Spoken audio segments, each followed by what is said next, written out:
কিছু কিছু কাস্টমার আমি দেখি যে দোকানের সামনে আসবে হুজ্জুতি করতে, মানে কিছুই না, একটু নিজেকে হাম্বড়া হাম্বড়া ভাবটা মনে করে। ঠিক আছে, মানে যে জিনিসটা অ্যাকচুয়ালি দাম মানে 200 টাকা, সেটা ওরা চায় যে 150 টাকায় 100 টাকা দিয়ে দিতে, মানে নিয়ে নিতে। আর তাকে কিন্তু যদিও দেখানো হচ্ছে যে 100 টাকার মালটা কোনটা, 150 টাকার মালটা কোনটা, বা 130, তার চেয়েও নিচে বা তার চেয়ে উপরে। বাট যখনই আপনি 200-250 টাকার জিনিসটা দেখাবেন, তখন হঠাৎ করে বলবে কি 150 টাকায় দিন এই জিনিসটা।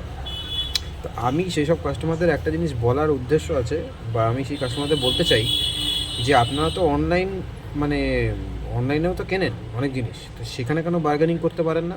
মানে যত হুজ্জুতি আর যত আপনাদের ক্ষমতা দেখানোর অফলাইন স্টোরগুলোতে গিয়ে দেখান, মানে এটা আপনাদের স্বভাবে দাঁড়িয়ে গেছে।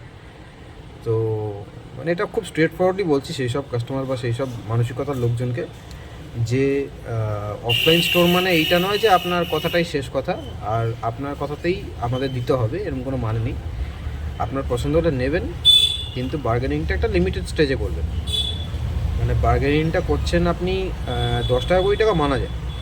হঠাৎ করে আপনি বলছেন যে 200 টাকা জিনিসটাকে আর 150 টাকা দিন, বা 200 টাকার জিনিসটা আপনি 100 টাকায় দিন বা তারও নিচে, পসিবল না, আমাদের অত মার্জিন থাকে না।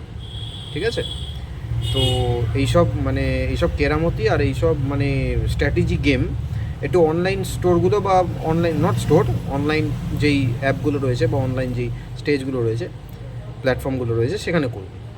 সেখানে যদি করতে পারেন তাহলে অফলাইন স্টোরগুলোতে একটুখানি হুজ্জুতি হাম্বড়া ভাবগুলো করে দেখাবেন। ঠিক আছে।